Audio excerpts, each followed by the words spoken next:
Bienvenue. Les quotidiens continuent de commenter les résultats des élections départementales et municipales. Certains d'entre eux se préoccupent des raisons de la victoire de l'opposition dans d'importantes circonscriptions électorales. Dimanche dernier, 6 613 962 Sénégalais élisaient les conseillers de 552 communes de 5 villes et de 43 conseils départementaux. L'opposition, la coalition Yewwi Askan Wi en tête, a battu la majorité présidentielle dans de nombreux conseils départementaux, communes et villes, dont Ziguinchor et Dakar. Et si le régime a été sanctionné dans la conquête des collectivités territoriales, cela est en bonne partie dû à la mauvaise gouvernance et à l'arrogance des hommes qui peuplent le système, commente Walfadjri Quotidien. Bien que dominé dans plusieurs départements et communes, Benno Bokk Yakaar, la coalition de la majorité présidentielle, refuse de mourir, fait remarquer Sud Quotidien. Benno Bokk Yakaar a tenu lors d'une conférence de presse donnée lundi par ses responsables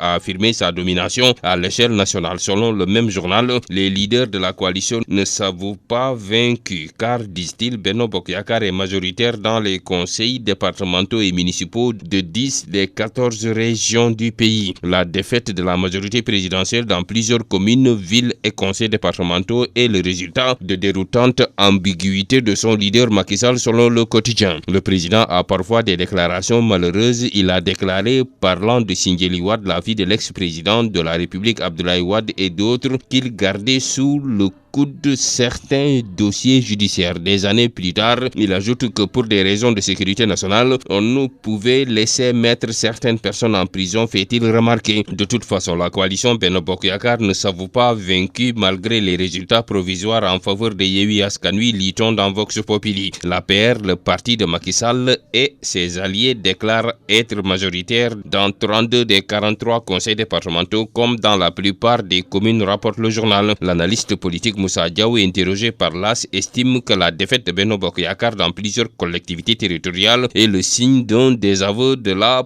politique du président de la République Macky Sall. Pour cette raison, espère M. Diaw, Macky Sall va chambouler à fond son gouvernement. Il comprenait par là, Macky Sall ne peut pas sanctionner les perdants parce que c'est lui le seul responsable. Si Macky Sall entre dans une logique de sanction, il devra commencer par lui-même, soutient le même analyste politique dans l'Observateur. Sale temps pour Benno Bokk Yakaar, titre Libération. Le journal enquête préférant mettre en exergue les battus de la République, les ministres de la coalition présidentielle qui ont perdu les élections, Abdoulaye Diouf Sarr, Amadou Hott, Aminata Assome Diatta, Yankoba Diattara, Oumar Gueye, entre autres. Le Témoin quotidien estime que l'urgence pour le président de la République est de remobiliser ses troupes, de structurer son parti et sa coalition pour essayer de les réconcilier avec les Sénégalais. Le Source A tient à signaler que malgré ses doutes au départ quant à la sincérité du vote, l'opposition est obligée de reconnaître que la fiabilité du fichier électoral ne peut plus être remise en question. Le Soleil donne les clés permettant de comprendre le vote de dimanche. C'est encore une belle leçon de démocratie que le Sénégal a donnée dans une sous-région en mode kaki et bruit de bottes, conclut-il, faisant allusion au coup d'État en Afrique de l'Ouest dont le dernier a eu lieu lundi au Burkina Faso.